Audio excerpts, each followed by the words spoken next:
Comment réussir à faire un habitat urbain en ville collectif où chacun puisse se sentir et chez soi et en même temps en ayant pleinement intégré le fait qu'on était ensemble.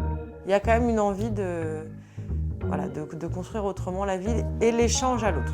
Déjà, je pense que l'idée au départ, c'est de se dire que c'est possible.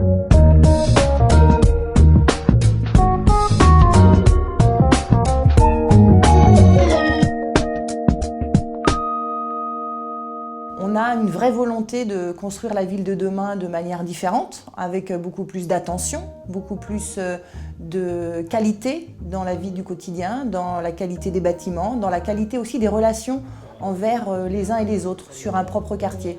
Que les gens puissent s'investir au sein de leur quartier en lien avec leur propre habitat. Et je crois que c'est ça la force de l'habitat participatif.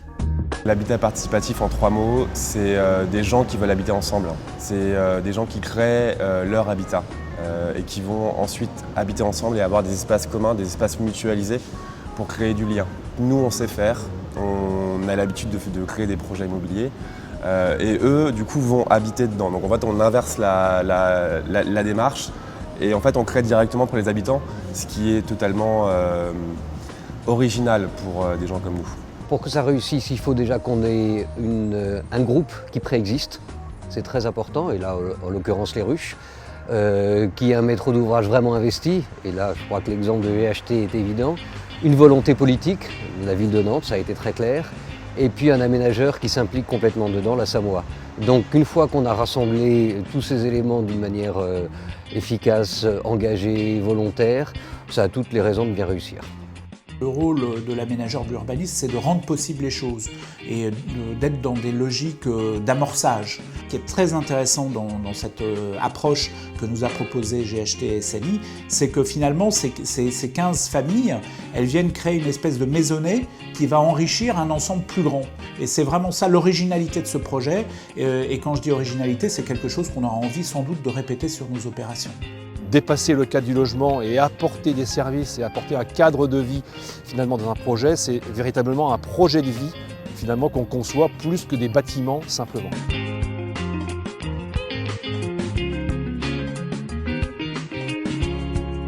Les facteurs clés du succès sur un projet d'habitat participatif, ils sont liés aux différentes problématiques qu'on va avoir à régler, à la manière dont on va réussir à les régler. Et moi, j'en identifie 3 majeurs qui sont l'accès au foncier, la gestion des partenaires bancaires et assurances et la gestion du groupe, que ce soit dans sa durée, dans la manière dont on va pouvoir maîtriser le temps et dans la gestion de son fonctionnement. L'îlot G2, en quelques chiffres, c'est 100 logements au total, dans lequel on a 15 familles qui sont particulièrement en habitat participatif, 9 ateliers, 9 mois et en moyenne 35 personnes à chacun des ateliers. Alors l'accompagnement de l'îlot G2, c'est un accompagnement qui a été progressif, puisque déjà au départ il n'y avait pas toutes les familles. Sur les 15 familles, il y en avait 5 ou 6, il y en a eu 1 ou 2 familles qui sont parties. Donc déjà, il fallait accompagner aussi la montée en puissance de ce groupe assez rapide et en même temps commencer à travailler sur l'identification des besoins, à la fois les besoins individuels mais aussi les besoins collectifs. Or, dans un groupe qui n'est pas encore constitué, les besoins collectifs, on ne les connaît pas vraiment. Toi, tu arrives avec ton envie individuelle pour ton appart, tu arrives avec ton envie collective pour les espaces communs, mais tout ça, il faut que ça s'imbrique bien, quoi. Donc c'était vraiment passionnant de voir comment ils essayaient vraiment de satisfaire tout le monde, mais à un moment donné, c'est pas possible. Donc il y a des concessions qui sont nécessaires, etc.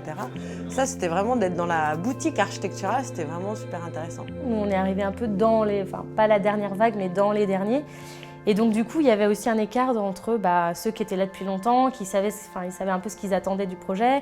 Nous, on débarquait, donc on apportait des idées nouvelles et voilà. Donc du coup, il fallait un peu que tout le monde s'harmonise et du coup, ça a fait un groupe à plus soudé, quoi. Il faut avoir envie et il faut faire confiance. Ouais. Ce n'est pas des projets qui peuvent se faire sur la motivation ou l'envie d'une seule personne. Et je dirais que ma fierté, c'est d'avoir été un des acteurs du projet. Pour la première fois de ta vie, tu vois comment ça se passe pour de vrai. Et c'est vachement intéressant de toucher à la construction de la ville. L'inquiétude qu'on peut avoir, c'est qu'on a l'impression qu'il n'y a pas de modèle, enfin il n'y a pas une réponse unique à la manière d'élaborer le projet. Il faut être confiant sur le fait qu'il y a une solution qui va être possible. Elle n'est pas déjà écrite dans un bouquin ou elle n'est pas déjà répertoriée quelque part, quoi. Le but, c'est de faire monter à la fois le groupe, la gouvernance du groupe, la connaissance des uns et des autres, et en même temps se dire « Ok, qu'est-ce qu'on va faire ensemble et de quoi on a besoin pour ce projet ?»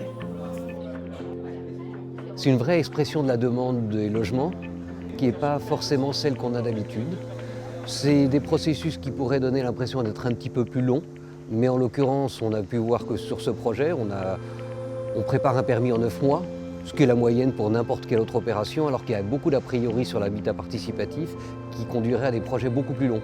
Pour moi, ce qui me semble décisif sur l'îlot G2, c'est la volonté, d'abord, de GHT, la qualité de l'AMO et de l'accompagnement, parce que je crois qu'il y a un vrai besoin d'avoir une interface entre les futurs habitants et les porteurs du projet, les initiateurs, les bailleurs sociaux. Et je crois que c'est aussi ça qui fait la réussite de ce projet.